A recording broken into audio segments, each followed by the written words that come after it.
I want to tell you about an essential vitamin you've probably never heard of.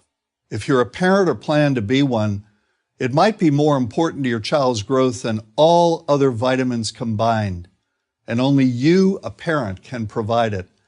I call it vitamin N, the word no. More and more children, I find, are suffering from vitamin N deficiency, and they, their parents, and our entire culture are paying the price. Let me illustrate my point with a story that's quite typical. A father, I'll call him Bill, gave his son, age 5, pretty much everything the little boy asked for. Like most parents, Bill wanted more than anything for his son to be happy, but he wasn't. Instead, he was petulant, moody, and often sullen. He was also having problems getting along with other children. In addition, he was very demanding and rarely, if ever, expressed any appreciation, let alone gratitude, for all the things Bill and his wife were giving him. Was his son depressed, Bill wanted to know? Did he need therapy? His son, I told him, was suffering the predictable ill effects of being overindulged. What he needed was a healthy and steady dose of vitamin N. Overindulgence, a deficiency of vitamin N, leads to its own form of addiction. When the point of diminishing returns is past, and it's passed fairly early on, the receiving of things begins to generate nothing but want for more things. One terrible effect of this is that our children are becoming accustomed to a material standard that's out of kilter with what they can ever hope to achieve as adults.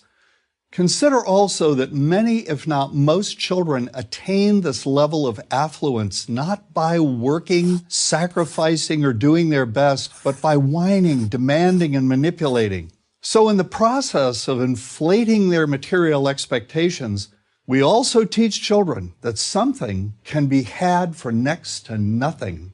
Not only is that a falsehood, it's also one of the most dangerous, destructive attitudes a person can acquire. This may go a long way toward explaining why the mental health of children in the 1950s, when kids got a lot less, was significantly better than the mental health of today's kids. Since the 50s, and especially in the last few decades, as indulgence has become the parenting norm, the rates of child and teen depression have skyrocketed.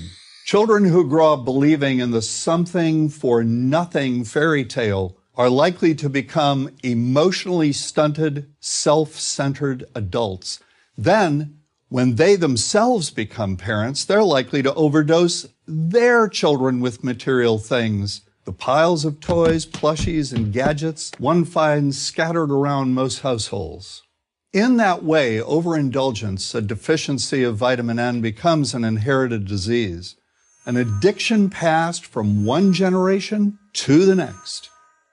This also explains why children who get too much of what they want rarely take proper care of anything they have. Why should they? After all, experience tells them that more is always on the way. Children deserve better. They deserve to have parents attend to their needs for protection, affection, and direction. Beyond that, they deserve to hear their parents say no far more often than yes when it comes to their whimsical desires. They deserve to learn the value of constructive creative effort as opposed to the value of effort expended whining, lying on the floor, kicking and screaming, or playing one parent against the other. They deserve to learn that work is the only truly fulfilling way of getting anything of value in life, and that the harder they work, the more ultimately fulfilling the outcome. In the process of trying to protect children from frustration, parents have turned reality upside down. A child raised in this topsy-turvy fashion may not have the skills needed to stand on his or her own 2 feet when the time comes to do so. Here's a simple rule. Turn your children's world right side up by giving them all of what they truly need, but no more than 25% of what they simply want. I call this the principle of benign deprivation. When all is said and done, the most character-building 2-letter word in the English language is no. Vitamin N. Dispense it frequently. You'll be happier in the long run, and so will your child. I'm John Rosemond, author and family psychologist for Prager University. To subscribe to our YouTube channel, click here. To help keep our videos free, donate here.